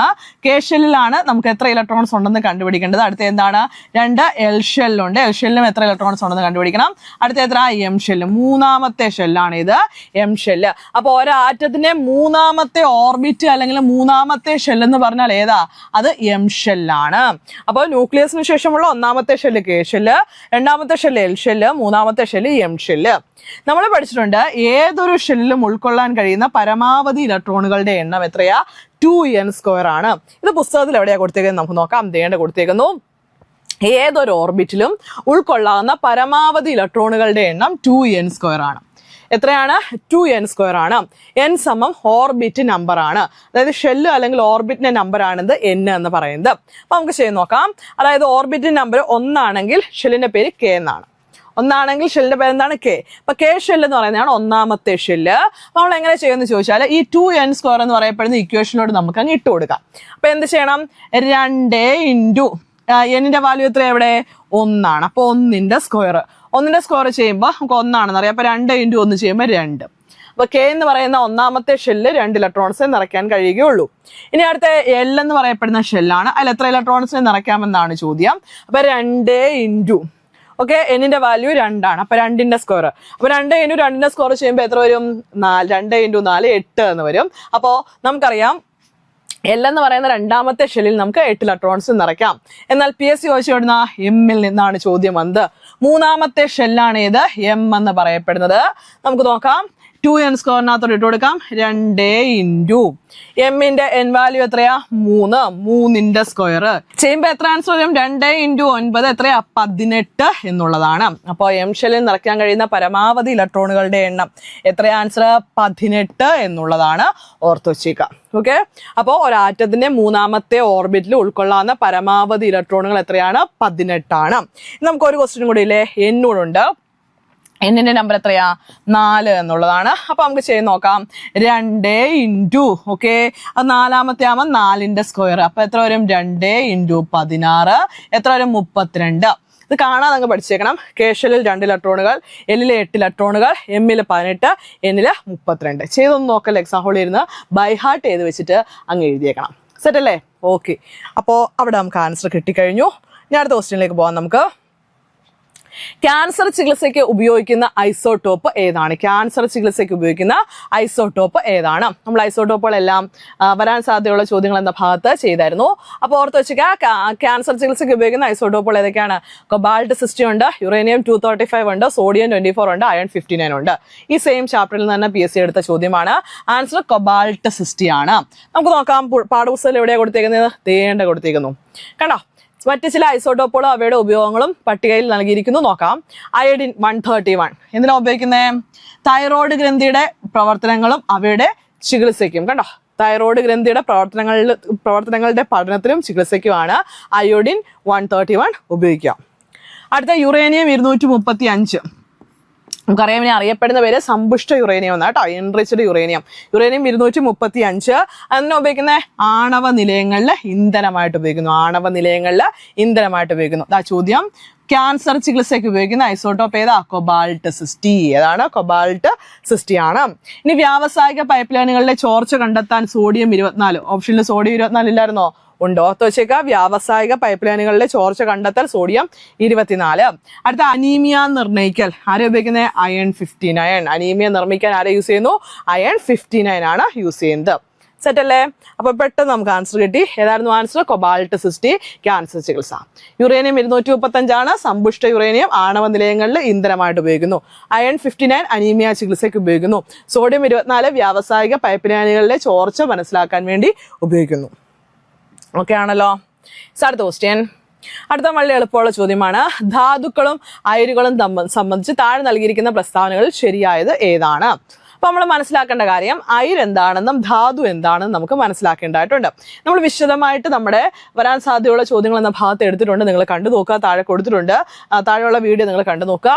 അപ്പൊ എന്ന് പറയാണ്, ശ്രദ്ധിക്കുക, അയിരുകളും ധാതുക്കളും. ഓക്കെ, നമുക്കറിയാം ഭൂമിയിൽ നിന്ന് നമുക്ക് ആദ്യം കിട്ടുന്നവ എന്താണ്? ധാതുക്കളാണ്. ഭൂമിയിൽ നിന്ന് നമുക്ക് ആദ്യം കിട്ടുന്നത് എന്താണ്? ധാതുക്കളാണ്. അപ്പൊ നമുക്ക് പ്രധാനമായും കിട്ടുന്ന ധാതുക്കൾ ഏതൊക്കെയാണെന്ന് നോക്കാം. നമുക്ക് ഭൂമിയിൽ നിന്നും പ്രധാനമായിട്ടും കിട്ടുന്ന ധാതുക്കൾ ഏതൊക്കെയാണെന്ന് ചോദിച്ചു കഴിഞ്ഞാൽ, ഭൂമിയിൽ നിന്ന് കിട്ടുന്ന ജലത്തിന് അല്ലെങ്കിൽ ലോഹത്തിന്റെയോ അലോഹത്തിന്റെയോ അംശമുള്ള പദാർത്ഥങ്ങളെയും സംയുക്തങ്ങളെയുമാണ് നമ്മൾ എന്തായിട്ട് അറിയപ്പെടുക? ധാതുക്കൾ എന്ന പേരിൽ അറിയപ്പെടുക. ഭൂമിയിൽ നിന്ന് ലഭിക്കുന്ന പദാർത്ഥങ്ങളെയും സംയുക്തങ്ങളെയും അറിയപ്പെടുന്ന പേരാണ് എന്ത്? ധാതു എന്ന് പറയപ്പെടുന്നത്. നമുക്ക് അലൂമിനിയത്തിന്റെ ധാതുക്കളെ എടുക്കാം. അലൂമിനിയത്തിന്റെ എന്തെടുക്കാണ്? ധാതുക്കളെ. കുറച്ചു മുമ്പ് ഞാൻ പറഞ്ഞു അലൂമിനിയത്തിന്റെ ധാതുക്കളായിട്ട് ഏതൊക്കെ വരും? ബോക്സൈറ്റ് വരും. ആരൊക്കെ വരും? ബോക്സൈറ്റ് വരും. ഒന്നാമത്തെ ആളാരാണ്? ബോക്സൈറ്റ്. അപ്പോൾ അലൂമിനിയത്തിന്റെ ധാതുക്കളിൽ ഒന്നാമത്തെ ആളാരാണ്? ബോക്സൈറ്റ്. പിന്നെ ആരാ നമ്മൾ പഠിച്ചേ? ക്രയോലൈറ്റ് വരും ഇല്ലേ? ക്രയോലൈറ്റ് വരും. പിന്നെ ആരെ പഠിച്ചു? കൊറണ്ടം പഠിച്ചു. ഓർമ്മയുണ്ടോ? ക്രയോലൈറ്റ് പഠിച്ചു, കൊറണ്ടം പഠിച്ചു. പിന്നെ പഠിച്ച ആരെയാണ്? യെസ്, അലുനൈറ്റ് പഠിച്ചു, കയോലിനൈറ്റ് പഠിച്ചു. അലുനൈറ്റ് പഠിച്ചു. പിന്നെ ആരെ പഠിച്ചു? കയോലിനൈറ്റ്. അപ്പോൾ ഫെൽസ്പാറും പഠിച്ചു. നമുക്ക് ഇത്രയും പേരെ എഴുതാം. ഓക്കെ, ഈ ഇത്രയും പേരെയും അലൂമിനിയത്തിന് ഇത്രയും പേരെയും അറിയപ്പെടുന്ന പേര് അലൂമിനിയത്തിന്റെ ധാതുക്കൾ എന്നാണ്. അലൂമിനിയത്തിന്റെ എന്താണ്? ധാതുക്കൾ എന്നാണ്. ഓക്കെ, ഈ ധാതുക്കളുടെ കൂട്ടത്തില് ഏറ്റവും സുലഭമായി ലഭിക്കുന്ന ഏതാണെന്ന് നോക്കണം. അതായത് ഏറ്റവും കൂടുതൽ കാണപ്പെടുന്ന ഏതാണെന്ന് ചോദിച്ചാൽ അത് ബോക്സൈറ്റ് ആണ്. അപ്പൊ അലൂമിനിയത്തിന്റെ ധാതുക്കളിൽ ഏറ്റവും കൂടുതൽ കാണപ്പെടുന്ന ഏതാണ്? ബോക്സൈറ്റ്. രണ്ടാമത്, ഈ തന്നിരിക്കുന്നതിൽ എളുപ്പത്തിലും ചിലവ് കുറഞ്ഞ രീതിയിലും അലൂമിനിയത്തെ വേർതിരിക്കാൻ കഴിയുന്നത് ഏത് ധാതുവിൽ നിന്നാണ്? എളുപ്പത്തിലും ചിലവ് കുറഞ്ഞ രീതിയിലും ലോഹത്തെ വേർതിരിക്കാൻ കഴിയുന്നത് ഏത് ധാതുവിൽ നിന്നാണെന്ന് ചോദിച്ചാൽ ബോക്സൈറ്റിൽ നിന്നാണ്. ഓക്കെ, മൂന്നാമത്തത്, അലൂമിനിയത്തിന്റെ അംശം ഏറ്റവും കൂടുതൽ കാണപ്പെടുന്നത് എവിടെയാണെന്ന് ചോദിച്ചാലും ബോക്സൈറ്റിലാണ്. അലൂമിനിയത്തിന്റെ അംശം ഏറ്റവും കൂടുതൽ കാണപ്പെടുന്നതും എവിടെ തന്നെയാണ്? ബോക്സൈറ്റിലാണ്. സോ ബോക്സൈറ്റിനെ ഈ നിമിഷം മുതൽ നമ്മൾ ഒരു പേരൂടെ വിളിക്കുന്നു. എന്ത്? അയിര് എന്ന് വിളിക്കുന്നു. ഓറ് അല്ലെങ്കിൽ അയിര് എന്ന് വിളിക്കുന്നു. അപ്പൊ എന്ത് മനസ്സിലായ കാര്യം പറയാം, ശ്രദ്ധിച്ചോളുക. ഞാൻ ഇത്രയേ ഉള്ളൂ. അലൂമിനിയത്തിന്റെ ധാതുക്കളുടെ പേര് തന്നു. Bauxite, cryolite, corundum, alunite, kaolinite. ഇവരെല്ലാം ഒറ്റപ്പേരിൽ അറിയപ്പെടുന്നു ധാതു. ധാതുക്കളിൽ നിന്നും അയിരിനെ കണ്ടെത്താൻ 3 കണ്ടീഷൻസ്. ഒന്നാമത്തെ കണ്ടീഷൻ സുലഭമായി ലഭിക്കണം. കൂട്ടത്തിൽ സുലഭമായി ലഭിക്കുന്ന ബോക്സൈറ്റ് ആണ്. രണ്ടാമത്തെ കണ്ടീഷൻ എളുപ്പത്തിലും ചിലവ് കുറഞ്ഞ രീതിയിലും ലോഹത്തെ വേർതിരിക്കണം. എളുപ്പത്തിലും ചിലവ് കുറഞ്ഞ രീതിയിലും ലോഹത്തെ വേർതിരിക്കാൻ കഴിയുന്നത് ബോക്സൈറ്റിൽ നിന്നാണ്. മൂന്നാമത്തെ കണ്ടീഷൻ, അതായത് ലോഹത്തിന്റെ അംശം കൂടുതലായിരിക്കണം. തന്നിരിക്കുന്നതിൽ അലൂമിനിയം എന്ന ലോഹത്തിന്റെ അംശം കൂടുതൽ ബോക്സൈറ്റിലാണ്. ഈ 3 കണ്ടീഷൻസും പാലിച്ചുകൊണ്ട് അലൂമിനിയം ഈ നിമിഷം മുതൽ എന്തും കൂടിയായി മാറിയിരിക്കുന്നു? അയിര് കൂടിയായിട്ട് മാറിയിരിക്കുകയാണ്. അപ്പൊ നമ്മൾ പഠിക്കേണ്ട സ്റ്റേറ്റ്മെന്റ് ആണ്ടേ, എല്ലാ ധാതുക്കളെയും, ഈ തന്നിരിക്കുന്ന എല്ലാ ധാതുക്കളെയും നമ്മൾ അയിരെന്ന് വിളിച്ചോ? ഇല്ല. അപ്പൊ എന്ത് മനസ്സിലായി? പഠിച്ചോളുക. എല്ലാ ധാതുക്കളും, ശ്രദ്ധിച്ചോണം, എല്ലാ ധാതുക്കളും എന്തല്ല? എല്ലാ ധാതുക്കളും വ്യക്തമായിട്ട് എഴുതുന്നു. എല്ലാ ധാതുക്കളും അയിരുകളല്ല. എല്ലാ ധാതുവിനെയും കയറി നമ്മൾ അയിരുകളെന്ന് വിളിച്ചോ? ഇല്ല, അയിരുകളല്ല. ഓർത്ത് വെച്ചേക്കുക, എല്ലാ ധാതുക്കളും എന്തല്ല? അയിരുകളല്ല. ഓക്കെ, ഇനി എല്ലാ അയിരും എന്തും കൂടിയാണ്? ധാതുവും കൂടിയാണ്. അപ്പൊ ഓർത്ത് വെച്ചേക്കുക, എല്ലാ അയിരുകളും എന്താണ്? ധാതു കൂടിയാണ്. അയിരുകളും ധാതുക്കൾ കൂടിയാണ്. എന്ത് കൂടിയാണ്? ധാതുക്കൾ കൂടിയാണ്. ഇത്രയും പഠിച്ചാൽ മതി. ഇനി കൂടുതൽ നിങ്ങൾ വായിച്ച് സ്റ്റേറ്റ്മെന്റ് കുളവാക്കല്. ശ്രദ്ധിച്ചു നോക്കുക, എല്ലാ ധാതുക്കളും എന്തല്ല? എല്ലാ ധാതുക്കളെയും കയറി അയിരെന്ന് വിളിക്കാൻ പറ്റത്തില്ല. എല്ലാ ധാതുക്കളും അയിരുകളല്ല. എന്നാൽ നമുക്ക് എല്ലാ അയിരുകളെയും എന്തും കൂടി വിളിക്കാം? ധാതു എന്ന് കൂടി വിളിക്കാം. ബോക്സൈറ്റ് അയിരുമാണ്, ധാതുവുമാണ്. സെറ്റാണല്ലോ? ഇതാണ് ലോജിക്ക്. ഈ ലോജിക്ക് വെച്ച് നമുക്ക് ചോദ്യം ഒന്ന് വായിക്കാം. ഇവിടെ തന്നിരിക്കുന്ന നോക്കിയേ, ഇവിടെ തന്നിരിക്കുന്നതിനകത്ത് എല്ലാ ധാതുക്കളും അയിരുകളാണെന്ന്, എല്ലാ ധാതുക്കളെയും കയറി അയിരെന്ന് വിളിക്കാൻ പറ്റുമോ? ഇല്ല. അപ്പൊ അത് തെറ്റാണെന്ന് മനസ്സിലായി. ഇനി എല്ലാ അയിരുകളും എന്താണ്? ധാതുക്കളാണ്. ശരിയാണ്, എല്ലാ അയിരുകളും എന്താണ്? ധാതുക്കളാണ്. എന്നാൽ എല്ലാ ധാതുക്കളും അയിരുകളല്ല. അപ്പൊ തീർച്ചയായിട്ടും ഇതാണ് ശരിയായ സ്റ്റേറ്റ്മെന്റ് എന്ന് മനസ്സിലാക്കാം. ബാക്കി എന്താണ്? ധാതുക്കളും അയിരുകളും ഒന്ന് തന്നെയാണെന്ന്. ധാതുക്കളും അയിരുകളും എല്ലാം ഒന്ന് തന്നെയാണെന്നാണ് പറഞ്ഞേക്കുന്നത്. അത് തെറ്റാണല്ലോ. അയിരുകളെ കണ്ടെത്താൻ 3 കണ്ടീഷൻസ് ഉണ്ട്. ആ കണ്ടീഷൻസ് ഉള്ളവരെ മാത്രമേ നമ്മൾ എന്ത് വിളിക്കൂ? അയിരുകൾ എന്ന് വിളിക്കുള്ളൂ. ഇനി അയിരുകളിൽ ലോഹങ്ങൾ അടങ്ങിയിട്ടില്ല. അയിരുകളിൽ ലോഹങ്ങൾ അടങ്ങിയിട്ടില്ലെന്നോ? അയിരുകളിൽ ആരാണ് മെയിൻ ആയിട്ടുള്ളത്? യെസ്, ലോഹങ്ങളാണുള്ളത്. എന്നാൽ ധാതുക്കളിൽ ലോഹങ്ങളുണ്ട്. അപ്പോൾ സ്റ്റേറ്റ്മെന്റ് തെറ്റാണ്. അപ്പോൾ ഓർത്ത് വെച്ചിട്ട് ഇവിടുത്തെ ആൻസർ ഓപ്ഷൻ ബി ആണ് കേട്ടോ. ഓപ്ഷൻ ബി ആണ്. നമുക്ക് പുസ്തകത്തിൽ എവിടെ കിടക്കുന്നത് നോക്കാം. പുസ്തകത്തിൽ 10ാം ക്ലാസ്സിലെ ലോഹനിർമ്മാണം എന്ന ചാപ്റ്ററിൽ നിന്നാണ് ഈ ക്വസ്റ്റ്യൻ എടുത്തിരിക്കുന്നത്. അപ്പോൾ അതാണ് നോക്ക്, ഒരു ലോഹം വേർതിരിക്കാൻ ഉപയോഗിക്കുന്ന ധാതുവിന് എന്തൊക്കെ ഗുണങ്ങൾ ഉണ്ടായിരിക്കണം? ഓക്കെയാണ്. സുലഭമായിരിക്കണം, എളുപ്പത്തിലും. ഒരു ലോഹം വേർതിരിക്കാൻ ഉപയോഗിക്കുന്ന ധാതു എന്ന് വെച്ചാൽ അത് അയിരാണ് കേട്ടോ. ലോഹം വേർതിരിക്കാൻ ഉപയോഗിക്കുന്ന ധാതു അത് അയിരായിരിക്കും കേട്ടോ. അപ്പോൾ സുലഭമായിരിക്കണം, എളുപ്പത്തിൽ വേർതിരിച്ചെടുക്കാൻ കഴിയുന്നവയായിരിക്കണം, ലോഹത്തിന്റെ അംശം കൂടുതലായിരിക്കണം, ഉൽപാദന ചെലവ് കുറഞ്ഞിരിക്കണം. ഇത് തന്നെയല്ലേ ഞാനും പറഞ്ഞത്. അതായത് സുലഭമായിരിക്കണം, എളുപ്പത്തിലും ചിലവ് കുറഞ്ഞ രീതിയിലും ലോഹത്തെ വേർതിരിച്ചെടുക്കാൻ കഴിയണം, ലോഹത്തിന്റെ അംശം കൂടുതലായിരിക്കണം. ഈ പ്രത്യേകതയുടെ അടിസ്ഥാനത്തിൽ അലൂമിനിയം നിർമ്മാണത്തിൽ അനുയോജ്യമായ ധാതു ഏതാണ്? ബോക്സൈറ്റ് ആണ്. ഓക്കെ, പിന്നെ ഏത് ധാതുവിൽ നിന്നാണോ എളുപ്പത്തിൽ ലാഭകരമായും ഒരു ലോഹം വേർതിരിച്ചെടുക്കാൻ കഴിയുന്നത് അതിനെ ആ ലോഹത്തിന്റെ ധാതു എന്ന് വിളിക്കുന്നു, അയിര് എന്ന് വിളിക്കുന്നു. ഓക്കെ, ഇതിന് തൊട്ട് താഴെ നമ്മൾ പറഞ്ഞ സ്റ്റേറ്റ്മെന്റ് കിടപ്പുണ്ട്. ക്രോപ്പ് ചെയ്ത പദങ്ങൾ പോയിട്ടുണ്ട്. ഓർത്ത് വെച്ചേക്കുക, എല്ലാ അയിരുകളും എന്താണ്? ധാതുക്കൾ കൂടിയാണ് കേട്ടോ. എല്ലാ അയിരുകളും ധാതുക്കളാണ്. എന്നാൽ എല്ലാ ധാതുക്കളെയും കയറി നമുക്ക് അയിരെന്ന് വിളിക്കാൻ സാധ്യമല്ല. എല്ലാ ധാതുക്കളെയും കയറി നമുക്ക് അയിരെന്ന് വിളിക്കാൻ പറ്റുമോ? ഇല്ല. ഓർത്ത് വെച്ചാൽ മാത്രം മതി. അത്രയും ശ്രദ്ധിച്ചു വെച്ചാൽ മതി. ഇനി അടുത്തേക്ക് വരാം. അടുത്ത ചോദ്യം, സിങ്കും നേർപ്പിച്ച ഹൈഡ്രോക്ലോറിക് ആസിഡും തമ്മിൽ പ്രവർത്തിച്ചാൽ പുറത്തേക്ക് വരുന്ന വാതകം ഏത്? നിങ്ങൾക്കറിയാം, ഈ ചോദ്യം റിപ്പീറ്റ് ആണ്, എപ്പോഴും അങ്ങ് ചോദിച്ചുകൊണ്ടിരിക്കുന്ന ചോദ്യങ്ങളിലൊന്നാണ്. ഇത് ചുമ്മാ ഒന്ന് പഠിച്ചു വെച്ചാൽ പോലും ഒരു മാർഗം നിങ്ങൾക്ക് ലഭിക്കുന്നതാണ്. ഒന്നുകൂടെ പറയാം, സിങ്കും നേർപ്പിച്ച ഹൈഡ്രോക്ലോറിക് ആസിഡും. അരയ്ക്ക സിങ്ക് ഉണ്ട്, പിന്നെ ആരുണ്ട്? നേർപ്പിച്ച ഹൈഡ്രോക്ലോറിക് ആസിഡും ഉണ്ട്. അപ്പൊ സിങ്കും നേർപ്പിച്ച ഹൈഡ്രോക്ലോറിക് ആസിഡും നമ്മൾ എടുക്കാണ്. HCl അവ ZNും HCl പ്രവർത്തിക്കുന്നു. ഇവ തമ്മിൽ പ്രവർത്തിക്കുമ്പോൾ നമ്മൾ പഠിച്ചിട്ടുണ്ട്, ഏതെങ്കിലും ഒരു ലോഹവും ആസിഡും തമ്മിൽ പ്രവർത്തിക്കുമ്പോൾ ആര് പുറത്തേക്ക് പോകണം? ഹൈഡ്രജൻ പുറത്തേക്ക് പോകണം. പിന്നെ ആരവിടെ ഉണ്ടാകും? സിങ്ക് ക്ലോറൈഡ് അവിടെ ഫോം ചെയ്യും. ആര് ഫോം ചെയ്യും?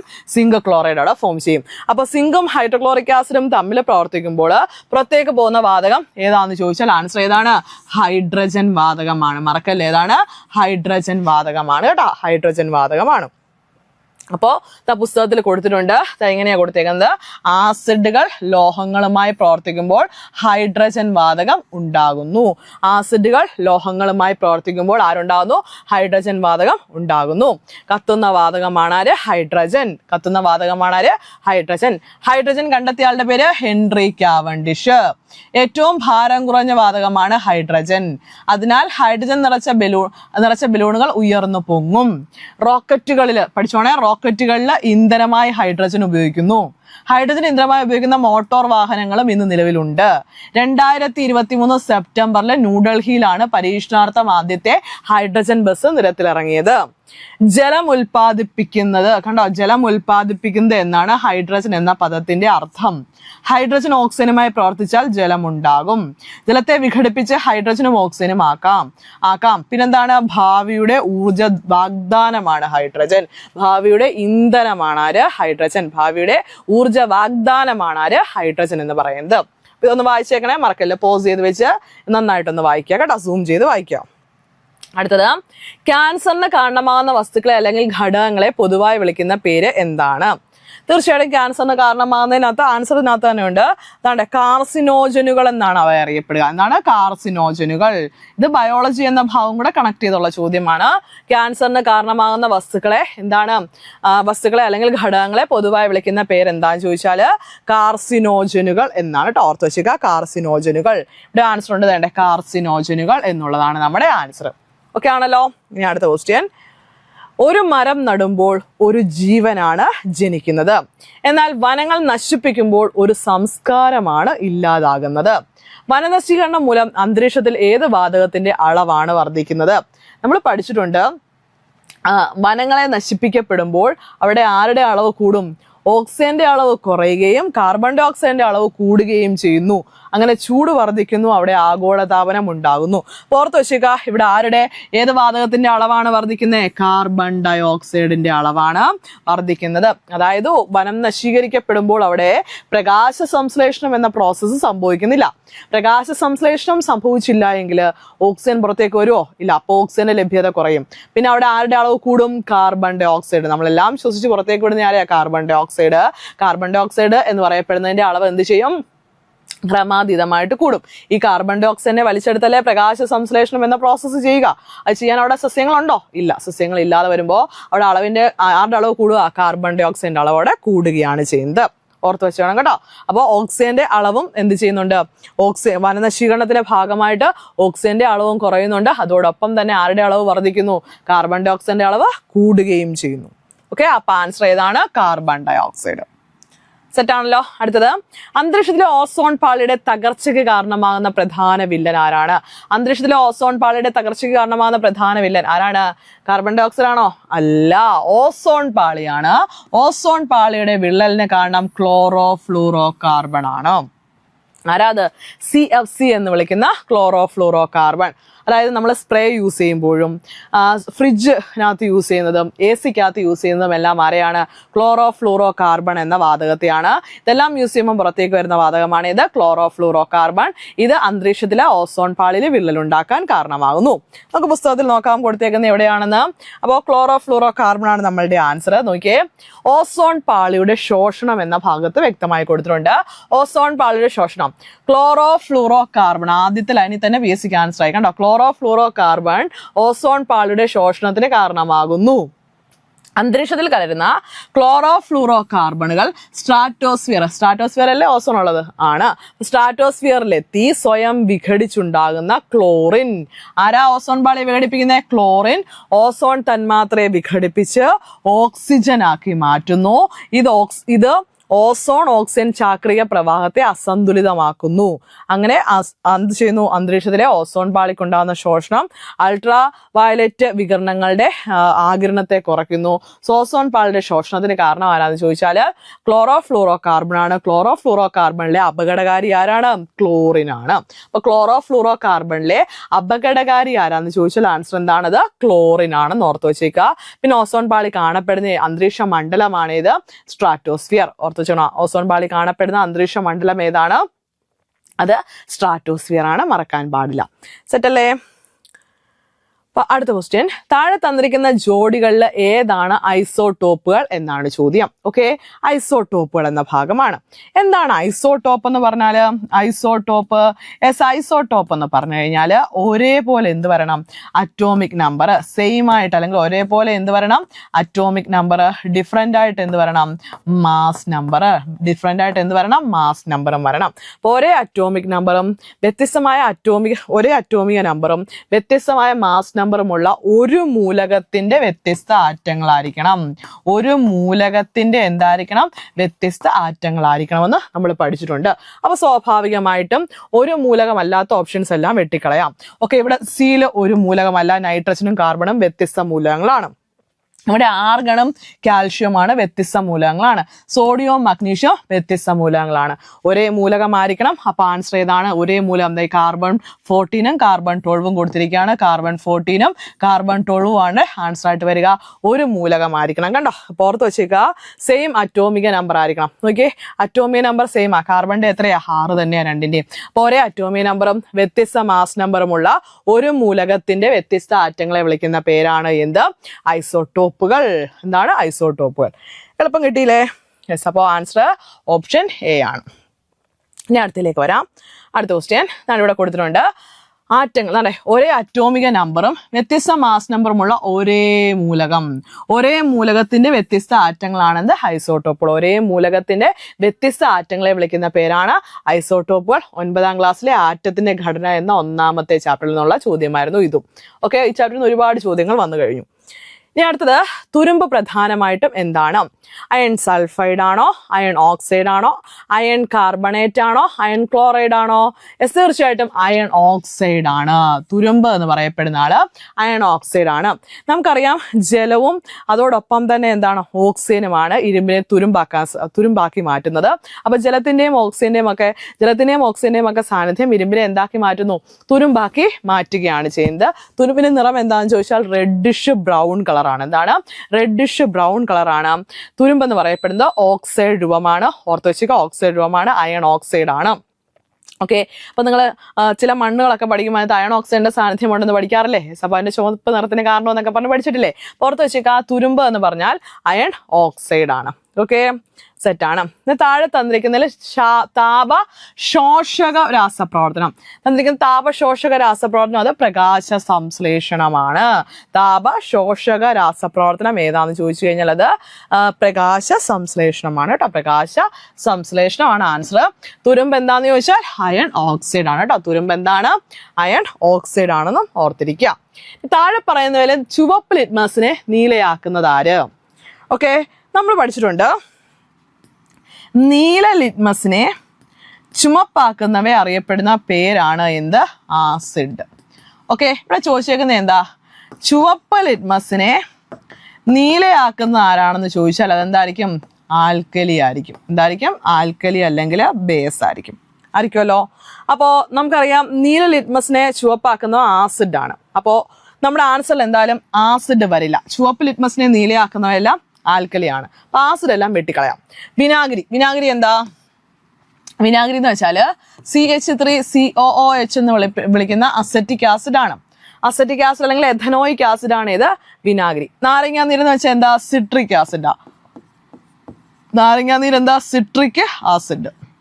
സിട്രിക് ആസിഡ് ആണ്. ഓക്കെ, അപ്പോൾ വിനാഗിരി അസറ്റിക് ആസിഡ് ആണ്, നാരങ്ങാനീര് സിട്രിക് ആസിഡ് ആണ്. അപ്പൊ വിനാഗിരിയും വരാൻ ചാൻസ് ഇല്ല, നാരങ്ങാനീരും വരാൻ ചാൻസ് ഇല്ല. പിന്നെ നേരത്തെ ഹൈഡ്രോക്ലോറിക് ആസിഡ്, പേരിൽ തന്നെ ആസിഡ് ഉണ്ടല്ലോ, അപ്പൊ ഇതും വരാൻ ചാൻസ് ഇല്ല. അപ്പോ ചുവപ്പ് ലിറ്റ്മസിനെ നീലയാക്കുന്ന ആരായിരിക്കും? സോഡിയം ഹൈഡ്രോക്സൈഡ് സൊല്യൂഷൻ ആയിരിക്കും. സോഡിയം ഹൈഡ്രോക്സൈഡ് ആൽക്കലിയാന്ന് പഠിച്ചിട്ടില്ലേ? ഇവിടെ പഠിച്ചേക്കുന്ന ആൽക്കലികൾ ആരൊക്കെയുണ്ട്? സോഡിയം ഹൈഡ്രോക്സൈഡും പിന്നെ പൊട്ടാസ്യം ഹൈഡ്രോക്സൈഡും പിന്നെ കാൽഷ്യം ഹൈഡ്രോക്സൈഡും ഒക്കെ എന്താണെന്നാ പഠിച്ചേ? തീർച്ചയായിട്ടും അതെല്ലാം ആൽക്കലികളാണെന്ന് പഠിച്ചിരുന്നു. അപ്പോൾ ഓർത്ത് വെച്ചുക, സോഡിയം ഹൈഡ്രോക്സൈഡ് ആണ് ഇവിടുത്തെ ആൻസർ. എളുപ്പല്ലേ? ഇത് ഓർത്ത് വെച്ചേക്കുക. ഇവിടുത്തെ ആൻസർ ഏതാണ്? സോഡിയം ഹൈഡ്രോക്സൈഡ് ആണ് കേട്ടോ. പുസ്തകത്തിൽ കൊടുത്തേക്കുന്നു ആസിഡുകളും ബേസിഡും. നീല ലിറ്റ്മസിനെ ചുവപ്പാക്കുന്ന പദാർത്ഥങ്ങളാണ് ആര്? ആസിഡുകൾ. ചോദ്യം ഇവിടുന്ന് വന്നേ. ചുവപ്പ് ലിറ്റ്മസിനെ നീലയാക്കുന്ന പദാർത്ഥങ്ങളാണ് ബേസുകൾ അല്ലെങ്കിൽ ആൽക്കലികൾ. ഓർത്ത് വെച്ചുക, ചുവപ്പ് ലിറ്റ്മസിനെ നീലയാക്കുന്ന പദാർത്ഥങ്ങളാണ് എന്ത്? ബേസുകൾ. സെറ്റ് അല്ലേ? ഇത് 7ാം ക്ലാസ്സിലെ പുസ്തകത്തിൽ നിന്നുള്ള ചോദ്യമാണ്. ഈസി ആയിട്ട് കിട്ടി. പോകുന്നു മുന്നോട്ട്. ഇനി അടുത്തത്, ഇത് നമ്മുടെ ഡിലീറ്റഡ് ക്വസ്റ്റ്യൻ ആണ് കേട്ടോ. ഇത് ഇത്രയും നേരം നമ്മൾ പഠിച്ചത് ഇത്രയും എന്താണ് 1, 3, 4 സ്റ്റേജുകളിലെയാണ്. നമുക്ക് രണ്ടാമൊരു ഘട്ടം ഉണ്ടായിരുന്നു, പക്ഷെ ആ പരീക്ഷ ഡിലീറ്റ് ചെയ്യപ്പെട്ടിരുന്നു അല്ലെ? ചില സാങ്കേതിക കാരണങ്ങളാൽ നമുക്ക് ആ ക്വസ്റ്റ്യൻ ഡിലീറ്റ് ചെയ്യപ്പെട്ടിരുന്നു. അപ്പൊ ആ ക്വസ്റ്റ്യൻ പേപ്പറിൽ എന്തൊക്കെ ചോദ്യങ്ങൾ ഉണ്ടായിരുന്നു നമുക്കൊന്ന് നോക്കാം. ഒന്നാമത്തെ ചോദ്യം, മിനറൽ വാട്ടർ ബോട്ടിലുകളിലും ചിലരും സോഫ്റ്റ് ഡ്രിങ്ക്സ് ബോട്ടിലുകളിലും സാധാരണയായി ഉപയോഗിക്കുന്ന പ്ലാസ്റ്റിക് ആണ് PETE, പോളിയെഥിലീൻ ടെറിഥാലേറ്റ് എന്ന് വിളിക്കുന്ന നമ്മുടെ PETE. ഓക്കെ, അഥവാ പെറ്റ് പോളി എഥിലീൻ ടെറിത്താലേറ്റ് ആണ് ഇവിടെ കൊടുത്തിട്ടുണ്ട്. Polyethylene terephthalate. താഴെ കൊടുത്തിരിക്കുന്നതിൽ ഇത്തരം പ്ലാസ്റ്റിക്കുകളെ തിരിച്ചറിയാൻ സഹായിക്കുന്ന പുനഃചംക്രമണ ചിഹ്നം ഏതാണെന്നാണ് ചോദിച്ചിരിക്കുന്നത്. ഇവിടെ പിയും ക്യൂവും ആറും എസും നമുക്ക് തന്നിട്ടുണ്ട്. അപ്പൊ നമുക്കറിയാം മിനറൽ വാട്ടറുകളിലും ചിലരും സോഫ്റ്റ് ഡ്രിങ്ക് ബോട്ടിലുകളിലും ഒക്കെ ഉപയോഗിക്കുന്ന പോളി എഥിലീൻ ടെറിത്താലേറ്റ് എന്ന് പറയപ്പെടുന്നത് ഏതാണെന്ന് ചോദിച്ചാൽ ഓർത്ത് വെച്ചേക്കുക, അത് 1 നമ്പർ വരുന്നതാണ് കേട്ടോ. 1 നമ്പർ വരുന്ന ആളാണ്. 1 നമ്പർ വരുന്ന ആളെന്ന് വെച്ച് കഴിഞ്ഞാൽ ആരാണ്? പി ആണ് നമ്മുടെ ആൻസർ ആയിട്ട് വരിക. ഇതാണ് കാണിച്ചു തരാം. നമ്മുടെ പുസ്തകത്തിൽ കൊടുത്തപ്പോൾ ഉണ്ട് പ്ലാസ്റ്റിക്, മോണോമർ തുടങ്ങിയ കാര്യങ്ങളെല്ലാം തന്നെ. അതിനകത്ത് കോഡ് വന്നിട്ടുണ്ട്. 1 കോഡ് വരുന്നവര് ശ്രദ്ധിച്ചു വെച്ചോണം. 1 കോഡ്, 1 പറയപ്പെടുന്ന കോഡ് കണ്ടോ, 1 കോഡ് വരുന്നവര് പോളി എഥിലീൻ ടെറിത്താലേറ്റ് ആണ്. PET, പെറ്റ് എന്നറിയപ്പെടുന്നു. അതിനെ പോളിസ്റ്റർ എന്നാണ് നമ്മൾ അറിയപ്പെടുക. അതിന്റെ മോണോമർ ആണ്, പോളി അങ്ങ് മാറ്റിയിട്ട് എഥിലീൻ ടെറിത്താലേറ്റ് എന്നാണ് മോണോമർ. ഉപയോഗങ്ങൾ ഇവിടെ കൊടുത്തിട്ടുണ്ട്. കൃത്രിമ വസ്ത്രങ്ങളും ശീതളപാനീയ കുപ്പികളും കണ്ടോ, ശീതളപാനീയ കുപ്പികളും നിർമ്മിക്കാൻ നമ്മൾ യൂസ് ചെയ്യുന്നു. ചോദ്യം വന്ന എവിടെ നിന്നാണ് മനസ്സിലായോ? എല്ലാം ആദ്യം കിടക്കുന്ന ഞങ്ങൾ ചോദ്യമായിട്ട് ഇടുകയാണ് PS ചെയ്തുകൊണ്ടിരിക്കുന്നത്. ഇനി എന്താ? ഹൈ ഡെൻസിറ്റി പോളി എഥിലീൻ ആണ്. അതായത് HDPE എന്ന് പറയും. HDPE high density polyethylene ആണ്. HDPE എന്നാണ് കേട്ടോ, HDPE. അപ്പോൾ അതിൻ്റെ പോളി എഥിലീൻ എന്ന് പറയപ്പെടുന്നതാണ് അതിനകത്ത് എന്തായിട്ട് വരുന്നത്? മോണോമറായിട്ട് വരുന്നത്. കട്ടിയുള്ള കുപ്പികളും ടാങ്കുകളും ഒക്കെ നിർമ്മിക്കാനാണ് നമ്മൾ high density polyethylene use ചെയ്യുക. 3 എന്ന നമ്പർ വരുന്നത് പോളി വിനൈൽ ക്ലോറൈഡ്, PVC. 3 അക്ഷരമുള്ളൂ നോക്കിയാൽ, PVC 3 അക്ഷരം, 3 പെട്ടെന്ന് പഠിക്കാം. PVC ആണ്. അതിനകത്ത് വിനൈൽ ക്ലോറൈഡ് ആണ് മോണോമർ. ജലവിതരണ പൈപ്പുകൾ, പേഴ്സുകൾ, വാട്ടർ ടാങ്കുകളൊക്കെ നിർമ്മിക്കാൻ നമ്മുടെ എന്ത് യൂസ് ചെയ്യുന്നുണ്ട്? PVC യൂസ് ചെയ്യുന്നുണ്ട്. എളുപ്പം പഠിക്കാതെ. അടുത്തയാണ് ലോ ഡെൻസിറ്റി എഥിലീൻ അഥവാ പോളി എഥിലീൻ എന്നറിയപ്പെടുന്ന LDPE. കണ്ടോ, LDPE. ഈ LDPE എന്ന് പറയപ്പെടുന്ന ആളാണ് എഥിലീൻ എന്നാണ്. അതിന്റെ രണ്ടിന്റെയും മോണോമർ. അതായത് HDPE ആണെങ്കിലും LDPE ആണെങ്കിലും മോണോമർ എഥിലീൻ തന്നെയാണ്. LDPE ആണെങ്കിൽ കവറുകൾ, കട്ടി കുറഞ്ഞ കുപ്പികൾ, വൈദ്യുത കമ്പികളുടെ ആവരണമൊക്കെ നിർമ്മിക്കാൻ നമ്മൾ ആരെ യൂസ് ചെയ്യും? LDPE യൂസ് ചെയ്യും. ഇനി 5 വരുന്ന പോളിപ്രൊപ്പിലിൻ ആണ്. ഇത് നമ്മൾ ഒത്തിരി യൂസ് ചെയ്തിട്ടുള്ള സാധനമാണ് അല്ലേ? 5 വരുന്ന പോളിപ്രൊപ്പിലിൻ. അതിന്റെ മോണോമർ പ്രൊപ്പിലിൻ ആണ്. കളിപ്പാട്ടങ്ങൾ ഞാൻ പറഞ്ഞ ഒരുപാട് യൂസ് ചെയ്യുന്നത്. കളിപ്പാട്ടങ്ങൾ, ചവിട്ടുമെത്തകൾ, മോട്ടോർ വാഹനങ്ങളുടെ ഭാഗങ്ങൾ, ബാറ്ററിയുടെ കവറുകളൊക്കെ നിർമ്മിക്കാൻ പോളിപ്രൊപ്പിലിൻ നമ്മൾ യൂസ് ചെയ്യുന്നു. അടുത്ത 6 നമ്പറാണ് പോളിസ്റ്റെറിൻ കേട്ടോ. അത് സ്റ്റെറിൻ ആണ് മോണോമറായിട്ട് വരിക. പ്ലാസ്റ്റിക് ഫോമുകൾ, ലോലമായ പൊതിയൽ സാമഗ്രികൾ, മേശവിരിയൊക്കെ നിർമ്മിക്കാൻ പോളിസ്റ്റെറിനാണ് നമ്മൾ യൂസ് ചെയ്യുന്നത്. പോളിസ്റ്റർ വേറെയാണ്, പോളിസ്റ്റെറിൻ കേട്ടോ, പോളിസ്റ്റെറിൻ വേറെയാണ്. ഇനി അടുത്ത 7 വരുന്നതെന്ന് വെച്ചാൽ അതേഴ്സ് എന്നാണ് സാധാരണ പറയുക. ഇത് ടെഫ്ലോൺ കൂട്ടണം കേട്ടോ. ടെഫ്ലോൺ ഉണ്ട്, പോളി കാർബണേറ്റ് തുടങ്ങി, നൈലോൺ തുടങ്ങിയവയെല്ലാം 7-നകത്താണ് വരുന്നത്. ടെഫ്ലോണിന്റെ മോണോമറാണ് ഏത്? ടെട്രാഫ്ലൂറോ എഥിലിൻ. പോളി ടെട്രാഫ്ലൂറോ എഥിലിൻ ആണ് ടെഫ്ലോൺ. അതിന്റെ മോണോമർ ചോദിച്ചാൽ പോളി അങ്ങ് മാറ്റിയിട്ട് ടെട്രാഫ്ലൂറോ എഥിലിൻ ആണ്. ആധുനിക പാചക ഉപകരണങ്ങൾ, അതായത് നോൺ സ്റ്റിക്ക് പാത്രങ്ങളൊക്കെ നിർമ്മിക്കാൻ വേണ്ടിയിട്ടാണ് നമ്മൾ ടെഫ്ലോൺ യൂസ് ചെയ്യുക. അതിന്റെ കോട്ടിങ് നോൺ സ്റ്റിക്ക് പാത്രങ്ങളുടെ കോട്ടിങ് നിർമ്മിക്കാൻ യൂസ് ചെയ്തിരിക്കുന്ന ആരെയാണ്? ടെഫ്ലോണിനെയാണ്. പിന്നെ പെയിന്റ്, ആവരണങ്ങളൊക്കെ നിർമ്മിക്കാൻ ഇവയൊക്കെ നമ്മൾ യൂസ് ചെയ്യാറുണ്ട്. ഇനി ശ്രദ്ധിച്ചു നോക്കേണ്ട ഒരു കാര്യം പറയാം. ഇതിനകത്ത് 4 നമുക്ക് 2, 4, 5 എന്നിവ സുരക്ഷിതമാണ്. നമുക്ക് യൂസ് ചെയ്യാൻ പറ്റുന്ന ഏതൊക്കെയാണ്? 2, 4, 5 നോക്കിയാൽ 2 ആരാ? HDPE എന്ന് പറയപ്പെടുന്നത്. പിന്നെ LDPE എന്ന് പറയപ്പെടുന്നത്. 5 പോളിപ്രൊപ്പിലിൻ. ഇതൊക്കെ നമുക്ക് ഉപയോഗിച്ച് കഴിഞ്ഞാൽ വലിയ പ്രശ്നമില്ലാത്തവയാണ് കേട്ടോ. അപ്പോൾ ഇവയൊക്കെ സുരക്ഷിതമാണ്. ഒരു തവണ മാത്രം ഉപയോഗിക്കാവുന്നവ ഏതൊക്കെയാണെന്ന് ചോദിച്ചാൽ ഇതേണ്ട 3, 6, 7 എന്നിവ പരമാവധി ഒഴിവാക്കുക. ഒരു തവണ 1 പറയപ്പെടുന്ന നമ്പറുള്ള ഒരു തവണ മാത്രമേ ഉപയോഗിക്കാവുള്ളൂ. അപ്പോൾ നിങ്ങൾ വാങ്ങിക്കുന്ന പ്ലാസ്റ്റിക് ബോട്ടിൽ 1 എന്ന നമ്പർ ഉണ്ടെങ്കിൽ നിങ്ങൾ 1 ടൈം യൂസ് ആണ്. ഒറ്റ തവണ യൂസ് ചെയ്യുള്ളൂ, പിന്നെ യൂസ് ചെയ്യില്ല. അത് ആരോഗ്യ പ്രശ്നങ്ങൾ ഉണ്ടാക്കും. പിന്നെ നമുക്ക് ദാണ്ട് നോക്കിക്കോളൂ, 3, 6, 7 എന്നിവ പരമാവധി ഒഴിവാക്കുക. നോക്കിയേ, 3 പിന്നെ ആരാണ്? 3 PVC കണ്ടോ, 3 പിന്നെ ആരാണ്? 6 കണ്ടോ, 6 പിന്നെ ഏതാണ്? 7. ഇത് പരമാവധി ഒഴിവാക്കുക. പക്ഷെ 7 ഒഴിവാക്കാൻ പറ്റുള്ളൂ. നോൺ സ്റ്റിക്ക് പാത്രങ്ങളൊക്കെ വില കൂടിയതാണ്, അതിൻ്റെ കോട്ടിംഗ് ആണ്. പക്ഷെ ഒഴിവാക്കേണ്ടവയാണ്. ആലോചിച്ചോളുക. 1 പ്രധാനമായിട്ട് ഒഴിവാക്കേണ്ടത്. 1 പറയപ്പെടുന്ന ഒറ്റ തവണ യൂസ് ചെയ്യാൻ പാടുള്ളൂ. 1 നമ്പറുള്ള കുപ്പികൾ കിട്ടിക്കഴിഞ്ഞാൽ ഒരു തവണ മാത്രം യൂസ് ചെയ്യുക, പിന്നെ യൂസ് ചെയ്യരുത്. സെറ്റാണ്. അപ്പോൾ ഇനി എന്ത് ചെയ്യുക? കടയിൽ പോയിട്ട് പ്ലാസ്റ്റിക്കിൻ്റെ എന്തെങ്കിലും വാങ്ങിക്കുമ്പോൾ നമ്പറുകളൊക്കെ നോക്കി സെറ്റ് ചെയ്ത് വാങ്ങിച്ചോളുക. ഓക്കെ, 1 വേണ്ട, പിന്നെ ആരെയും വേണ്ട. 1 നമുക്ക് ആവശ്യമില്ല, പിന്നെ ആരെയും ആവശ്യമില്ല. 3, 6, 7 എന്നിവ ആവശ്യമില്ലാത്തവ കേട്ടോ. എന്നിവ പരമാവധി ഒഴിവാക്കേണ്ടതാണ്. അപ്പോൾ 1, 3, 6, 7 1, 3, 6, 7 നമുക്ക് പറ്റിയതൊക്കെയാ 2, 4, 5 2, 4, 5 സെറ്റ് ചെയ്തു. ഇനി അടുത്ത ഒരാറ്റത്തിന്റെ അറ്റോമിക നമ്പർ 6 മാസ് നമ്പർ 13 ആണെങ്കിൽ അതിൽ അടങ്ങിയിരിക്കുന്ന ന്യൂട്രോണുകളുടെ എണ്ണം. അപ്പൊ ഞാൻ എല്ലാ ക്ലാസ്സിലും പറയാറുണ്ട്, നമ്മുടെ ന്യൂട്രോണുകളുടെ എണ്ണം കണ്ടുപിടിക്കാൻ വേണ്ടി ന്യൂട്രോണുകളുടെ എണ്ണം കണ്ടുപിടിക്കാനുള്ള ഇക്വേഷൻ എന്താണ്? മാസ് നമ്പർ മൈനസ് പറഞ്ഞോ, mass number minus atomic number ആണ്. Mass number minus atomic number ആണ്. ഓക്കെ, ഇവിടെ മാസ് നമ്പർ എത്രയാ തന്നേക്കുന്നേ? Mass number 13. മാസ് നമ്പർ 13ൽ നിന്നും എന്ത് ചെയ്യണം? അറ്റോമിക നമ്പർ ആയിട്ടുള്ള 6 കുറയ്ക്കണം. ഓക്കെ, 6 കുറയ്ക്കണ്ടേ? യെസ്. അപ്പൊ കുറച്ചേ 13ൽ നിന്നും 6 കുറച്ച് കഴിയുമ്പോൾ നമുക്ക് എത്ര ആൻസർ കിട്ടും? യെസ്, അപ്പോ നമുക്ക് 7 ആൻസർ ആയിട്ട് കിട്ടുന്നതാണ് അല്ലേ? 7 6 13 അല്ലേ? 7 7 3 10 3 13. അപ്പോൾ 7 നമ്മുടെ ആൻസർ ആയിട്ട് കിട്ടുന്നത് ഓർത്ത് വെച്ചേക്കുക കേട്ടോ. 7 നമ്മുടെ ആൻസർ ആയിട്ട് കിട്ടുന്നതെന്ന് ഓർത്ത് വെച്ചേക്കുക. താണ്ടെ പുസ്തകത്തിൽ കൊടുത്തിട്ടുണ്ട്.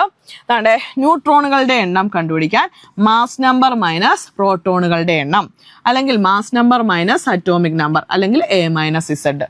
3 ഇക്വേഷൻ ഓർത്ത് വെച്ചാൽ 3 ഒന്ന് തന്നെയാണ്.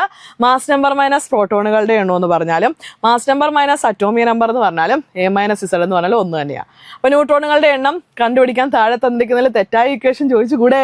ചോദിക്കാം. അവിടെയും ചോദ്യമുണ്ട്, ശ്രദ്ധിച്ചു വെച്ചേക്കുക. അപ്പൊ mass number minus atomic number ചെയ്താൽ മതി. ഓക്കെ അല്ലേ? ഇനി അടുത്തേ താഴെ കൊടുത്തിരിക്കുന്നതിൽ ഏതാണ് സിങ്കിന്റെ അയര്? ഇത് റിപ്പീറ്റഡ് ചോദ്യമാണ്, ഞാൻ ഓൾറെഡി പറഞ്ഞു. നമ്മളോട് ചോദിച്ചാണ് സിങ്കിന്റെ അയര് ഏതാണ്? കലാമിനാണ്. ഈ കിടക്കുന്നവയൊക്കെ ഒന്ന് പറഞ്ഞേ. ഹേമറ്റൈറ്റ് എന്തിന്റെയാ? അയണിന്റെയാണ്. ബോക്സൈറ്റോ? അലൂമിനിയത്തിന്റെയാണ്. കുപ്രൈറ്റ് എന്തിന്റെയാ? കോപ്പറിന്റെയാ. സെറ്റ് അല്ലേ?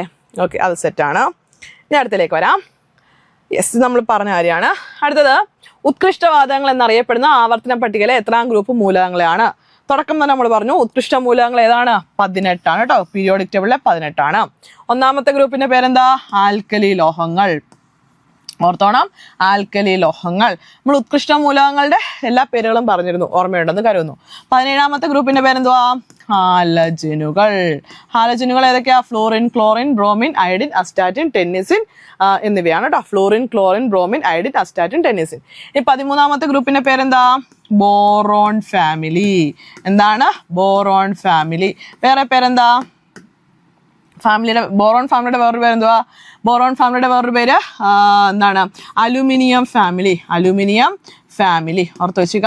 Aluminium family. പിന്നെ നമ്മൾ ഒരു പേരൂടെ പഠിച്ചു, എർത്ത് ഫാമിലി. ഓർമ്മ വന്നോ? എർത്ത് ഫാമിലിയാണ്.